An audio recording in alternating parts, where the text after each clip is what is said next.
A little over a year ago, I made one of my most popular videos where I ranked every Valorant agent by their Canon power. Originally, I had a different title, but you guys bullied me until I changed it, and now it's a series on my channel. So, thanks, I guess. But since then, there's been 3 new agents, new cinematics, and new lore. So I uploaded a poll on my community tab, and you guys voted for a revamped video. Some of my opinions have changed since then, while others I'm doubling down on. If you don't care to hear about how I'm ranking these guys and just want to see my placements, then skip to here. For everyone else, I'll be ranking these guys based on their Canon power, not their gameplay viability. I peaked plat, but I usually chill in silver to gold lobbies, so trust me, you do not want my gameplay advice. I'll be taking everyone's destructive capabilities, powers and abilities, and their skill in combat into consideration. This is an objective ranking, and not exactly who beats who, because some agents, one in particular, can counter others on this list despite not being more powerful in general. I'll cross that bridge when I get there though. And I'll give a quick explanation as to why I have a character above the previous entry. Hopefully that's everything. If not, then you'll let me know, I'm sure. Talk about collateral damage! Finding the bottom spot in any one of these kinds of rankings is the hardest part for me, especially since realistically, every single agent should be relative to each other since they fight duplicates of themselves from Omega Earth, who should be their exact equals. Raze gets last this time around simply because her skill and tech isn't quite on the level of many other agents on this list. Not to say she isn't skilled, and I'm sure an RPG to the face doesn't feel amazing, but it's not quite enough to propel her any further. She carries dozens of scatter grenades at any given time, satchels that can launch her into the air, a boombot that tracks down anyone it sees and blows up, and of course the aforementioned RPG. Her gadgets are a lot more bare bones, especially when compared to some of the tech of the other agents. She is a capable engineer, improving things that KJ has worked on, but there's nothing in her kit that warrants a much higher placement. You're dead, and I didn't feel anything, not even a thrill. Cypher barely avoids bottom spot this time. Despite not having much of anything as for destruction, he is extremely intelligent with lots of battle experience, being used to using a lot less than the high-tech gadgets he has now. He has a camera which can shoot a tracker and reveal the target's location, tripwires which do the same, a cyber cage to block line of sight, and his hat can detect the location of all enemies when it scans a dead body. I do think Cypher could be higher or lower depending on specific scenarios, namely where the fight takes place and how much setup he gets. Someone commented on the last video and called him a force amplifier, helping his team learn who their opponent is with his hacking, but he isn't exactly a one-man army. Between him and Raze, I do think he's the better gunman, and with his setups, I think he's more likely to catch her than she is to blow him up. But I can confidently say that Cypher has the coolest voice lines out of any agent. Yo, did you see me? Y'all saw that, right? Gecko isn't nearly at the level of skill as many others on this list, whether it be fighting or shooting, but he does have his 4 Radivores. Radivores are creatures in Valorant with unique abilities that have some sort of connection to Radianite. Same kind of connection that I have to animal-style fries since they use it as their food source. Radianite is a substance that basically gives people superpowers, but it can also be used as an energy source for anything, from cities and homes to weapons and tools. Gecko has a connection to these guys and can communicate with them. Wingman seems to be the smartest and overall most sentient of the group, able to help with tasks like planting or defusing the spike, and he can shoot a concussive blast at enemies. Mosh Pit acts as a large molly that does a bit of damage over a short time, then blows up. Dizzy shoots goop and blinds anyone in its line of sight, and Thrash can slither at people and stun anyone she lands near. In game, you can only use one at a time, but we see them move around independently in cinematics, so it stands to reason that he can 5v1 anyone at any given time. Again, I think Cypher is the better fighter and shooter, but without giving him an unfair advantage with extensive prep, I think he could get overwhelmed by the group, especially considering that Gecko can recall any one of these guys, aside from Mosh Pit, even after they're shot down. Try it again! The end will be the same! Fittingly, Deadlock is up next. She's the last surviving member of the Stahljägers. Finally learned how to say it, I think, after they were picked off by a Radivore bear, outsmarting and killing the bear herself. She has a Grevnet which is strong enough to momentarily apprehend the Radivore, a barrier to lock places down, sonic sensors which goes off and stun people when they make sound in its range, and after replacing her arm with a cybernetic one, she can use her ult Annihilation to capture, reel in, and insta-kill anyone caught in it. I used to think it was stronger than it is, but as we saw in a cinematic, it can be quickly stopped with a single swing of a knife. This is probably a good time to mention that ultimate abilities seem to be something every agent can do at any given time, and doesn't need to be charged up. That's for gameplay balance only. I think she's skilled enough to take on multiple enemies at a time, and her gear can hold Gecko and his creatures for long enough to do them in. You wanted a villain? I gave you a villain!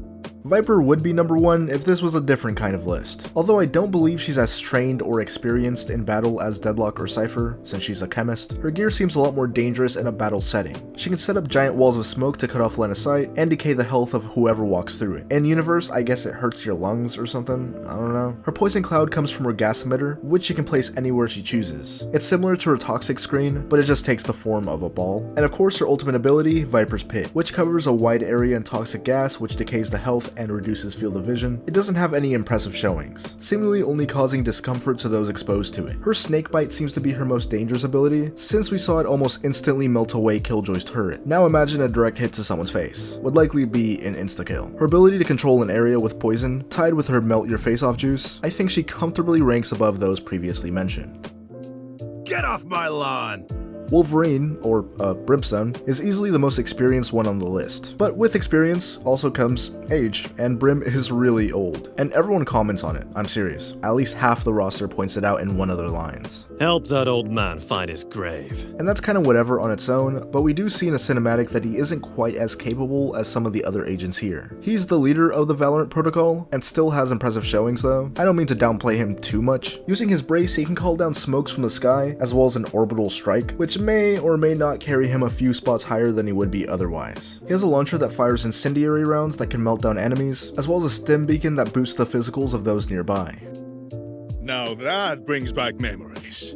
Taeho is in the same boat as Brim since he's also an older, no-nonsense leader type with no powers, and can summon explosives from the sky. He has a drone which suppresses and reveals enemies in its radius, concussive grenades which can bounce off walls, guided missiles he can send wherever he chooses, and of course Armageddon which sends a wave of bombs over a large area. Taeho's Armageddon and Brim's orbital strike should be relative to each other in terms of destructive capacity, but I think Taeho's guided missiles are better than anything else Brim has, and it seems to me that Taeho is a little more in the action than Brim is. I'll run through you every damn time!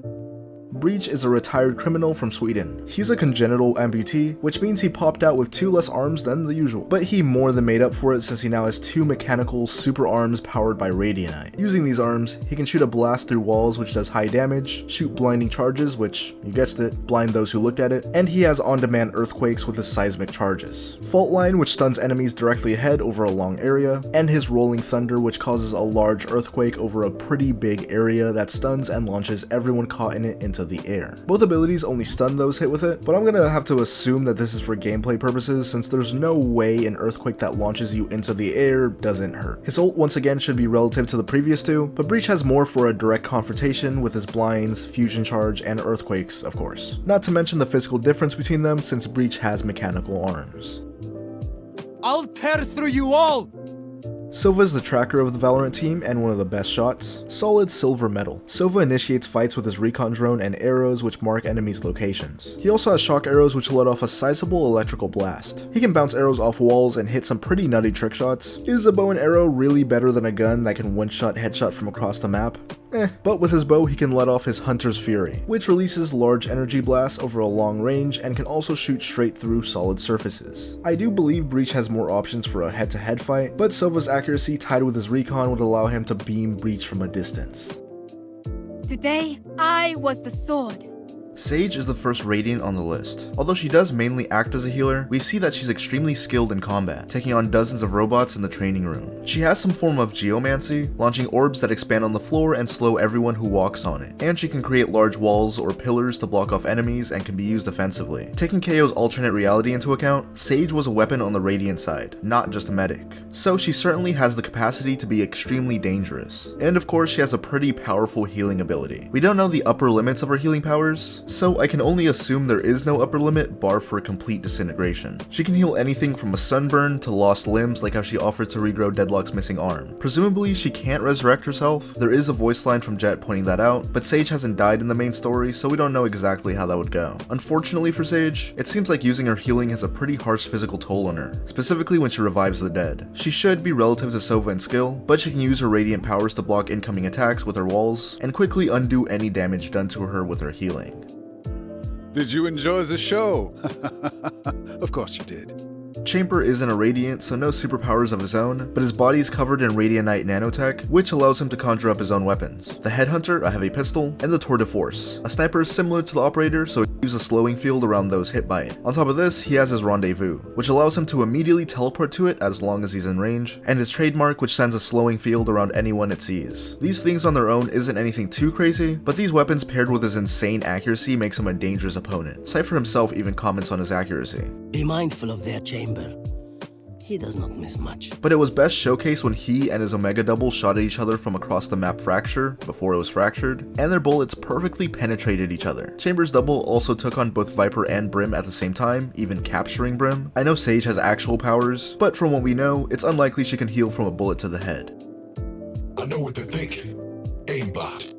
Alright, here we go. So a lot of people strongly disagreed with KO's placement last time, some even arguing that he should be at the very top of the list. He is higher up this time around, but obviously still doesn't even crack the top half. But I may have downplayed him a bit before, leaning pretty heavily on his poor showing in the warm-up cinematic. He should be physically one of, if not the strongest here, with his robot physiology. He states that he doesn't get tired, and even hints at him having aimbot. It could be a joke. It's not unlikely that he has some sort of lock-on placed in his software. He comes from an alternate Earth, so not Alpha or Omega Earth, where Radiants and non-Radiants wage war on each other, and KO was specifically made as a counter to said Radiants, presumably even stronger versions than the ones we see in game, if his voice lines are anything to go off of. So why is he number 16 and not at least top 10 or top 5? Well, again, I'm not ranking these guys by who beats who exactly. It is a ranking by Canon power, so it should work out that way 9 times out of 10, but consider this the 1 out of 10. I used the example from a comment I made last video. If I was ranking DC's Kryptonians, so like Superman, Supergirl, Zod, etc., but let's say DC popped out with a Kryptonian who can create kryptonite and radiated red solar energy, but lacked the typical super speed, strength, laser eyes, and whatnot. He'd be a direct counter to each Kryptonian and would likely win because of it, but he wouldn't be more powerful objectively speaking. KO rocks out with flashbangs and grenades, but also a suppression blade, or can become a pulsating EMP of polarized radianite energy to cancel out radiant powers. KO can tough out most forms of damage until he's powered down, so I think it's pretty likely that KO can survive some shots from Chamber before doing him in.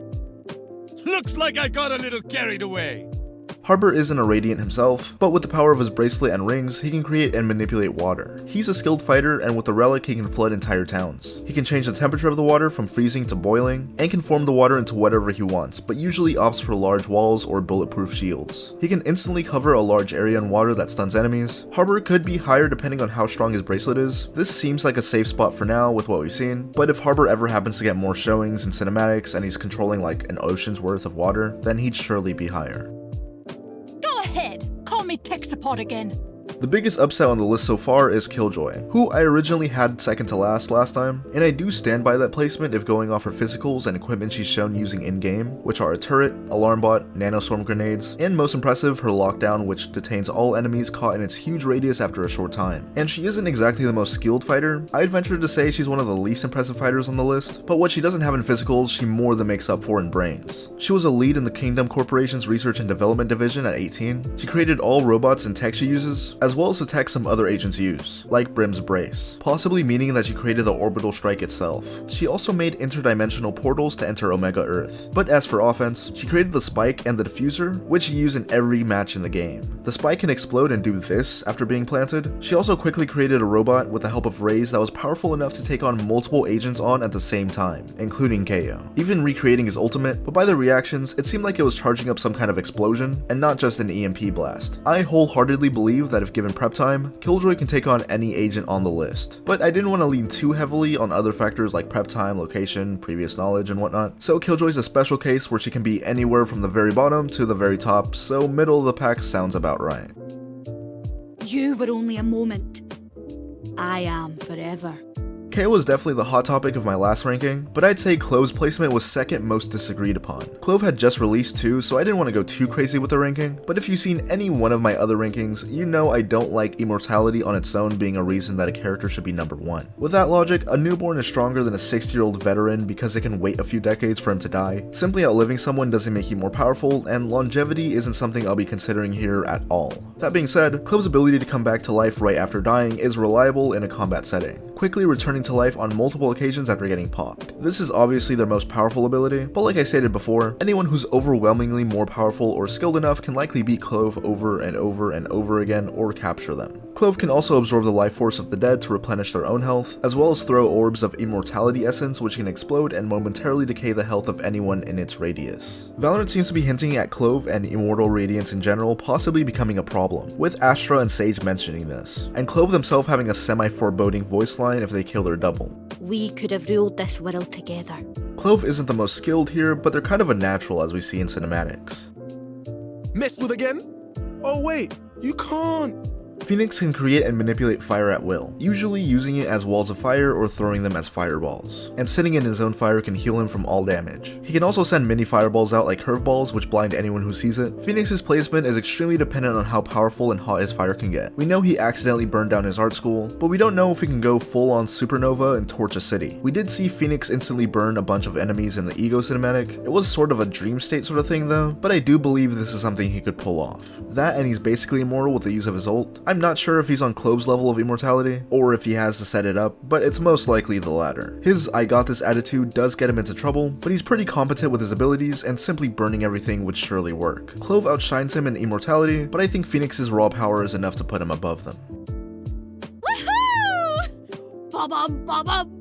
Jett's Valorant's poster girl and barely misses out on the top 10. She's a Radiant and has the power to control winds. She can create and shoot clouds or use winds to propel herself at high speeds in any direction. A voice line from Brim states that she can move at 90 miles an hour, but she can throw her knives at the same speed that other guns in the game fire. We know this since they all hit scan, meaning that she can push these winds at well over the speed of sound. We did also see in a cinematic that she can react to and move faster than gunfire. And of course her destructive feat of leveling the restaurant she worked at when her power is awakened, creating a huge tornado that we see in a card in-game. Whether or not a large-scale tornado is something Jett can whip out at any time is unknown, since going in and destroying everything isn't really her MO. We've already seen Jett's Omega Double beat Phoenix in a fair 1v1, and would have had him a second time if not for Yoru. I do feel like fire is more dangerous than wind, crazy statement, I know, but as we've seen so far, Jett's wind works on a larger scale than Phoenix's fire, not to mention the difference in speed and skill.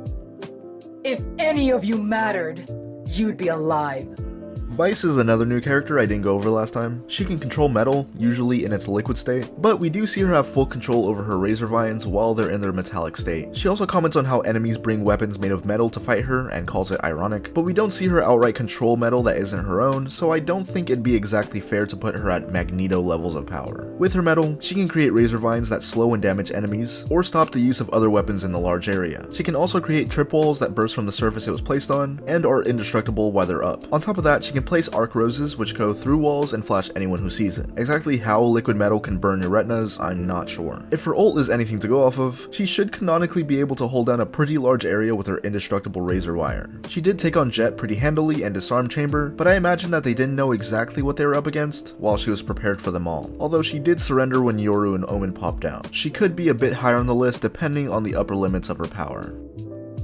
Rest of you get that down? Need me to do it again? Waylay is the newest agent in Valorant, so not too much to go off of just yet, but what we do have is pretty nuts. She joined the Valorant protocol since Taeho recommended her to Brim, since she's experienced with powerful abilities. She can control light to an extent and even become light, but do let me preface this by saying she isn't the Flash and she's not zipping around at light speed or faster than light speed, at least not in the way that we see these FTL speedsters operate. Waylay can throw clusters of light that explode and stun anyone in its radius. She can also set beacons of light on the ground she can zoom back to. During this time she's completely invulnerable but also can't attack. And of course her ability Lightspeed, where she can dash once or twice in any direction she chooses. Her ult Convergent Paths spawns an afterimage of herself that creates a beam of light that expands and gives her a speed boost while slowing down enemies. Again, even if we say that these are Lightspeed movements, granted one of her abilities is literally called Lightspeed, she uses this for short bursts of movement rather than combat. And there's the fact that Phoenix tracked her while she used this ability, and using my rotted power scaling brain, this should roughly scale everyone's reactions to around this level, as crazy as that may sound. Even then, her skill and speed should be more than enough to overwhelm and beat Vice. I can feel it. I can be so much more. Skye's another agent on this list with some range depending on your interpretation of her power and, again, the upper limits of what she's capable of. I will say that if we strictly go off what the game has, a Tasmanian Tiger that can attack and stun enemies, a Hawk that blinds them, as well as Seekers that finds enemies to slow and blind them, she'd be lower on the list, either right above or below Sova. But many voice lines in the game mention Skye's potential. KO mentions that his Skye was much more powerful and to deal with her now, while Omen has two separate lines about Skye's inner beast or whatever. Her power is essentially given giving life to wood carvings she makes. She states that she made a dragon once, but it didn't go well, implying that she needs more time and experience to control stronger beings. So a maxed out hypothetical Sky could possibly create armies of dragons or leviathans or whatever she really wants, since she isn't tied down to making anything that's real. Nor do they have to behave like the beings they're based on. I've personally never seen a hawk explode like a flashbang. That paired with the fact that she's one of the best fighters here makes her a real threat. I just don't want to go full sails ahead with her potential strength, since it's only implied and not yet shown. At least not her main versions that we see in game. Waylay may be more experienced and much faster, but I think Sky's ability to overwhelm her with powerful creatures with her own made up abilities gives her the edge. Send 5 more! We can do this again! Out of all characters I ranked last time, I definitely did Yoru the dirtiest, placing too much emphasis on his lack of destructive powers. And although I do believe that his ability to tear through reality is a byproduct of his radiant powers, and not him blatantly ripping through reality with sheer force like he's Superboy Prime, this is still an insane ability to have. He can throw dimensional fragments that bounce off surfaces and blind people, teleport to rifts he places, and spawn a mirror image of himself that blinds people when attacked. And of course his ability to travel to a separate dimension parallel to the one we see in game. It's called Yoru's dimension, so I assume it's not quite the same as the interverse that ISO operates in. He can only see both dimensions while he wears his mask, but can't physically interact with the other side while there. He can still use his powers and abilities though. If he could just kill people while rift walking, he'd easily be like at the top of the list, but he can quickly go in and out of this dimension for surprise attacks. He can also store stuff in this dimension, but we don't see whether he can bring people with him. Yoru can likely get around Sky's animals since I doubt they'll be able to sniff him out while he's rift walking. Thank you. I was starving. Reyna dropped a bit since last time, mainly because I'm kinda stupid and thought Reyna could rip souls out like she's Shang Tsung, but no, she can only do that once they're dead. By using the souls of the dead, she can heal herself or dismiss, which makes her completely intangible. In game, it allows her to move around really fast, and also makes bullets pass right through her. She can use this ability to pass through Deadlock's barriers, so I assume she can pass through walls in universe as well. And she can blind enemies with the use of her leers. After absorbing enough souls, she changes into her Empress form, where her movements are faster. It seems to be a physical buff, but we don't see exactly how much stronger or faster she gets. Reyna did become the leader of the Radiants in KO's universe, and one of the last standing, which sure, it doesn't automatically mean she was the strongest. It does still stand to reason that she was one of the strongest. You can honestly flip-flop her and Yoru's placement since they're both skilled with powerful abilities. Worthless dead fools. Omen's been getting some love from Valorant lore-wise, and I kinda love it. Omen was an assassin for the Scions of the Hourglass and one of their best, presumably without powers. But one day, he was sent to assassinate Viper and failed, and a freak accident turned him into whatever he is now. A ghost, or maybe an octopus, I don't know. He can manipulate these shadowy orbs which can smoke off areas or consume enemies' vision and blind them. He can also teleport to basically wherever he pleases. He has one of the best on-screen showings of pure skill with his shooting and his ability usage. He also kinda shrugged off some shots to the chest. Him being a ghost or whatever, he might very well be able to go intangible. Reach even asking if it was possible to punch him. Reyna may have a physical advantage while in her Empress form, but we just don't know how much stronger she really is. And I think Omen's abilities are much more reliable, especially since Reyna's power has to ramp up, and she doesn't start out at her max power. 5 chances, and they missed them all. ISO was stated to be the best assassin that the Scions of the Hourglass had since Omen himself. Possibly even more feared than Omen was since he became a legend and some people thought the stories were so insane that he couldn't possibly exist. ISO uses Radiant Knight energy and gives it a solid form, typically turning it into bulletproof shields, either a giant wall for cover or a personalized shield that covers his immediate body. His undercut ability is Radiant Knight that breaks down the body of whoever it hits, stopping them from using any abilities and making them more susceptible to incoming damage. And of course his most powerful ability, his domain expansion that brings him and whoever he chooses into an arena he crafted himself in the Interverse, where they can't use any abilities and it's a simple 1v1, with no distractions. ISO was sent to kill Omen but didn't go through with it. We don't know whether or not he would have succeeded or if Omen was actually aware of ISO's presence, but I do think ISO has more damaging options in his arsenal, as well as a pretty sizable durability advantage, and the two should be pretty equal in skill if in-universe statements are anything to go off of. Even if you believe Omen can become intangible, ISO's undercut should stop that from happening. You made me care. Big mistake. Neon kicks off the top 3. She's the fastest agent on the roster when going off pure running speed. She should be at the very least as fast as Jet, which is 90 miles an hour at the low end, or the speed of sound on a higher end, but her Valorant description states that she strikes her enemies down at faster than lightning speeds, which means she would run at least 270,000 miles an hour or massively hypersonic. She also has the best reaction speed feat, if we ignore the whole Phoenix tracking Waylay thing, when she avoids all gunfire, putting her consistent reaction speed around supersonic levels. But it wouldn't be crazy to put her reactions at around around her movement speed. But what really makes her dangerous is her bioelectricity. Neon states that her body is capable of instantly frying Killjoy on accident if she wasn't careful. She has a limiter which stops her powers from getting too out of control. She can create electrical runways, shoot orbs of energy that can concuss anyone in its radius, or just shoot electricity outright. Her body stores up so much power that she can power a large city block full of hotels and restaurants and whatnot. I tried calculating this before, but we just don't know how long she can power this for, so. But she can power a portal to another universe, so there's that. She said she can accidentally blow up half of the headquarters while she's nerfed with her limiter on. The headquarters is about the size of an island. A full blast while not wearing her limiter can easily put her as an island buster. One of her lines after defusing the spike goes as follows. I've tried explosions, not the fan. Implying that she's already blown up at similar levels and survived, making her one of, if not the most durable agent as far as we know. Your dreams are dust. Fade gets the silver medal this time. Fade controls raw nightmares, capable of easily mind-fucking her enemies. She can send out multiple prowlers that attack and blind enemies, and her haunt can spot and reveal the location of anyone it sees. But her Seize and Nightfall are straight up insta-win abilities. Her Seize grabs hold of anyone in its radius and, kills them, maybe? I don't know. He may have survived this. Regardless, it was instant. And her ultimate alone soloed a team of agents, taking out Neon, Chamber, Breach, Cypher, and Sova all in one go. They only survived because KO was able to come in and nullify her powers with his own ult. She's smart, similar to Cypher, blackmailing the Valorant team before joining them, but she isn't quite as skilled as some others this high on the list, nor does she have the destructive power as many others here. But I think her abilities are more than reliable and powerful enough to earn her the spot on the list. The barrel of the gun is always dark. But the top spot stays the same. Astra is an astral guardian, a race of people who protect time and space, already leaps and bounds over nightmare powers or destroying islands. Her description states that she's able to reshape the battlefield to her whim, implying she has some sort of reality manipulation. Her power comes from stars, which she can change into a gravity well which pulls people into the center and makes them vulnerable, or a nova pulse which concusses enemies. So I don't think it's far-fetched to assume that Astra has some sort of control over cosmic bodies like stars. KO claims that his Astra was a destroyer of worlds. This could be an exaggeration, but regardless, this means that Astra was pulling off something big and powerful enough to give her this label. Makes me wonder how they even killed her in that world. Her ultimate, the Cosmic Divide, can stretch across the entire map all the way up into the sky. It's labeled as infinite, but I don't personally believe it stretches across the entire universe, but around the planet itself is likely. The wall is also completely bulletproof and soundproof. It's not even a contest, and unless we get another agent that happens to be an Astral Guardian, Astra will remain the strongest agent in Valorant.